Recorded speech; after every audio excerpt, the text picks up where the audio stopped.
Hola hermanos, el día de hoy 10 de mayo del 2024, en algunos lugares el 10 de mayo es Día de la Madre, fíjense. En fin, bueno, hoy es viernes de la sexta semana de Pascua.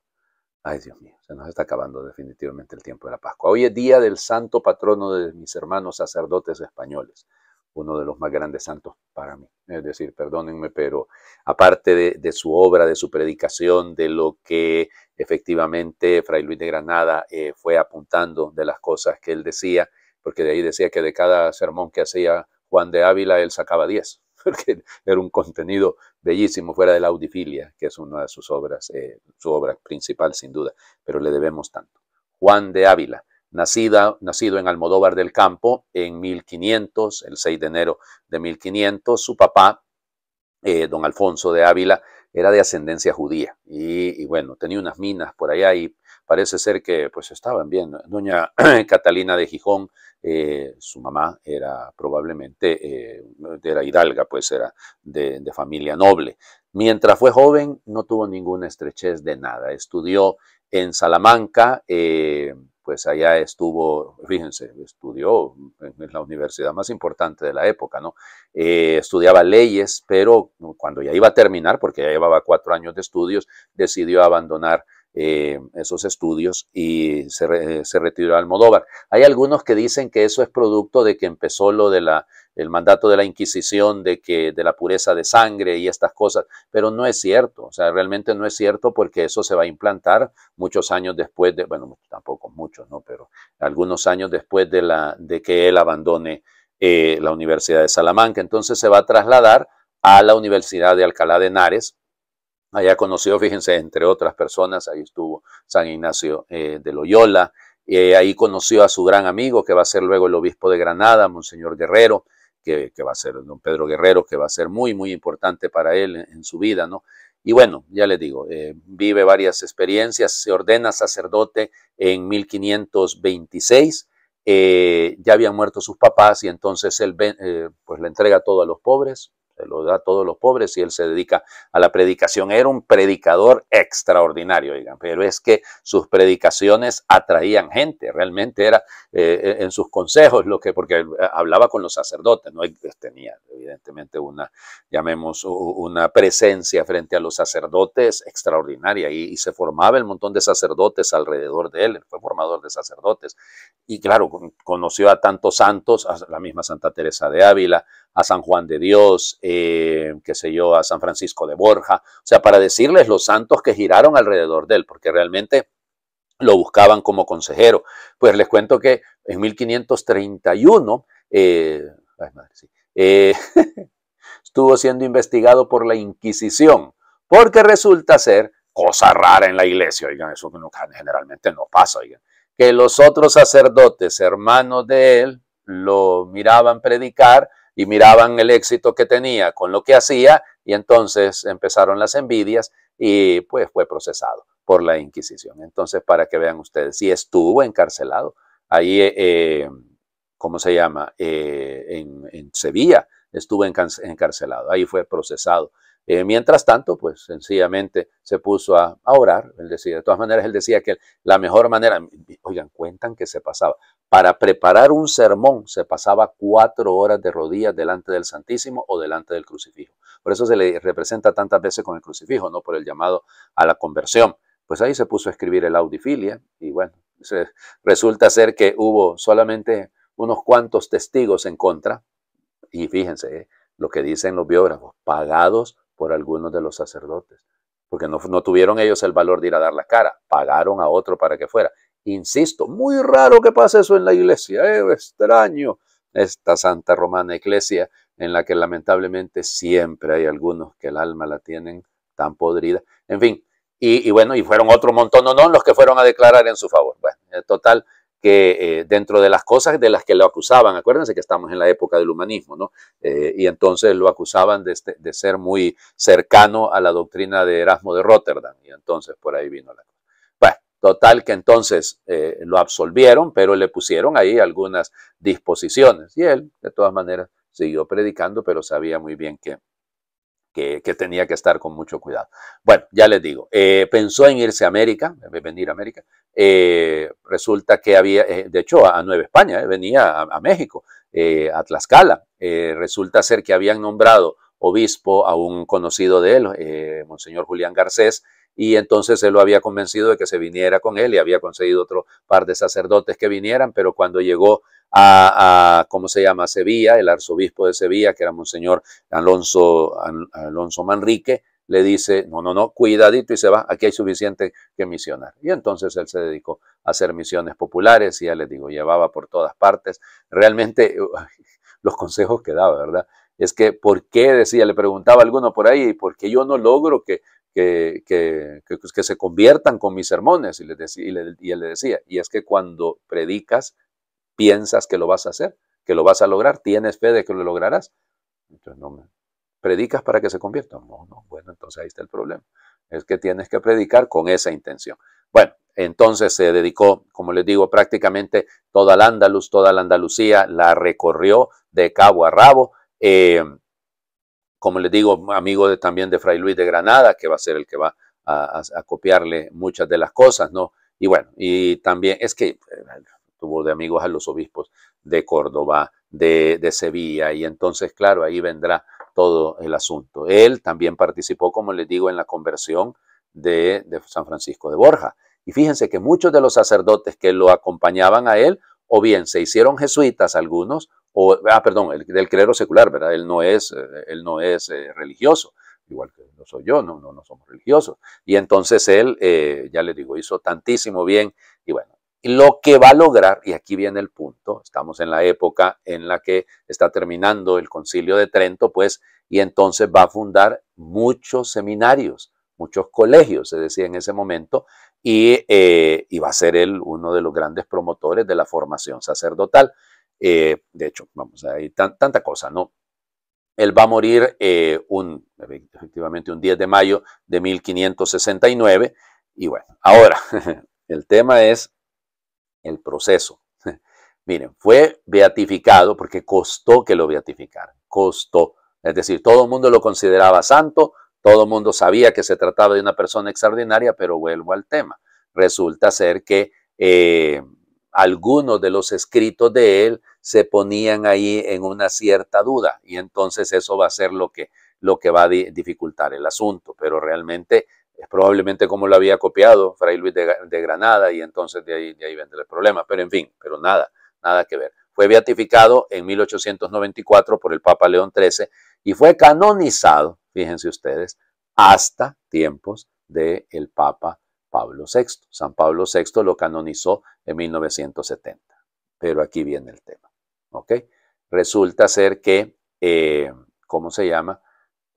También se peleó y se luchó. Había una propuesta directamente de la Conferencia Episcopal Española y bueno, de varios, para que fuera doctor de la Iglesia, que fuera declarado doctor por su enseñanza y sus escritos. Y se logró.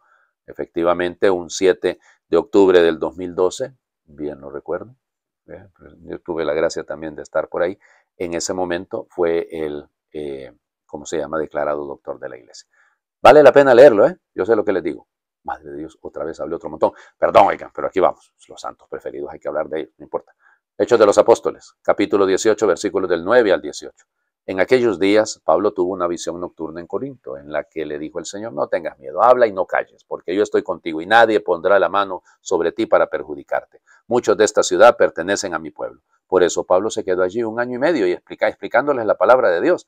Pero cuando Galión era procónsul de Acaya, los judíos de común acuerdo se abalanzaron contra Pablo y lo llevaron hasta el tribunal, donde dijeron, este hombre trata de convencer a la gente de que den a Dios un culto contrario a la ley. Iba Pablo a tomar la palabra para responder cuando Galión dijo a los judíos, si se tratara de un crimen o de un delito grave, yo los escucharía como es razón, pero si la disputa es acerca de palabras o de nombres o de su ley, arréglense ustedes. Y los echó del tribunal. Entonces se apoderaron de Sóstenes, jefe de la sinagoga, y lo golpearon delante del tribunal, sin que Galión se preocupara en lo más mínimo. Pablo se quedó en Corinto todavía algún tiempo. Después se despidió de los hermanos y se embarcó para Siria con Priscila y Áquila. En Cencrea se rapó la cabeza para cumplir una promesa que había hecho.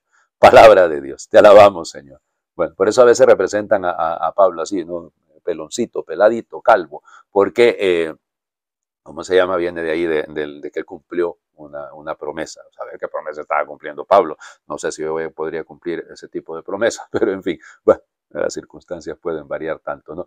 Ahora, fíjese usted, que veía, a mí, de todo esto, más allá de que Pablo se quede tanto tiempo en Corinto, porque realmente se quedó mucho tiempo en Corinto, es el hecho de la actitud de Galión. Es que, no, pues si es un problema entre ustedes, arréglense, hombre, dejen de estar metiéndome a mí en problemas, llevar a un tribunal. Pero eso es lo que habían hecho los judíos a lo largo de todo este tiempo. No piensen en Perge, en Panfilia, en Listra, todo lo que han hecho, ¿no? En Filipos, o sea, todo el desastre es esto, la gana de buscarle 5 patas al gato.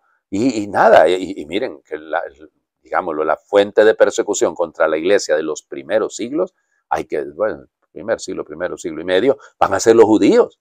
Son ellos los que van a estar ahí detrás de todo el asunto y queriendo hacer daño. Bueno, interesante, volviendo a Juan de Ávila, recuerden que su papá era de ascendencia judía, don Alfonso era judío, y entonces, claro, converso, pero cuidado con lo que les digo, hay que ver lo que él decía con respecto a la predicación a los judíos y de la conversión de los judíos, pensando en esto, ¿no? Pero Galión, con una madurez, qué bonito tener autoridades maduras, ¿no? Qué bonito tener autoridades que no se ideologizan, ¿no? Sino que sencillamente cumplen con lo que está en la ley. ¿Dónde está el delito? ¿Dónde está lo grave? Si no hay ninguna gravedad, eso es un problema de ustedes. Entonces, claro, hay un respeto por la ley, en el sentido de la ley, o la religión, y hay un respeto a la ley humana, que es legítimo también. Vamos al Evangelio. Juan capítulo 16, versículos del 20 al 23. En aquel tiempo Jesús dijo a sus discípulos, les aseguro que ustedes llorarán y se entristecerán, mientras el mundo se alegrará. Ustedes estarán tristes, pero su tristeza se transformará en alegría. Cuando una mujer va a dar a luz, se angustia, porque le ha llegado la hora. Pero una vez que ha dado a luz, ya no se acuerda de su angustia por la alegría de haber traído un hombre al mundo. Así también ustedes están tristes, pero yo los volveré a ver. Se alegrará su corazón y nadie podrá quitarles su alegría. Aquel día no me preguntarán nada. Palabra del Señor. Gloria a ti, Señor Jesús. Bueno, volvemos a leer este versículo 20, no tan bello. Ustedes, pues sí, les aseguro que ustedes llorarán y se entristecerán. Fíjense ustedes. Aquí este verbo llorar, ¿no? El pherenein se dice en griego, es el dolor que se produce, el llanto, de hecho el verbo hace referencia a los funerales. Es cuando usted está llorando en un funeral. Y claro, aquí se está anunciando entonces indirectamente la muerte del Señor Jesús. Y ese se entristecerán es muy importante porque también vuelvo a lo mismo. Es el verbo klaien, que es el mismo que se utilizó cuando se hablaba de la muerte de Lázaro. O sea, es ese dolor, ese es el klaien. Y entonces, vamos, ambos temas están moviéndonos a pensar directamente en la muerte de cruz. Claro, el mundo se alegrará, pues si se van a alegrar los que lo van a matar. Ustedes estarán tristes, pero su tristeza, aquí ya aparece el flipsis, ¿no? La aflicción, o sea, estarán tristes, estarán afligidos como la mujer que se angustia, dice ahí, esa flipsis, algunos escriben flipsis, ya les los he dicho en algún momento. Entonces, es esto, no es angustia, pero lago, es una angustia que generará vida. Es una tristeza que es momentánea, porque los volveré a ver. Aquí los expertos discuten, ¿no? ¿A qué se refiere? Lo volveré a ver en el sentido de que está hablando de la parusía, está hablando del final de los tiempos, o está hablando de que lo voy a volver a ver después de la resurrección. Y entonces ya les digo, algunos se preguntan con respecto a esto. Pues es legítima la pregunta. Ahora, el final. Aquel día no me preguntarán nada.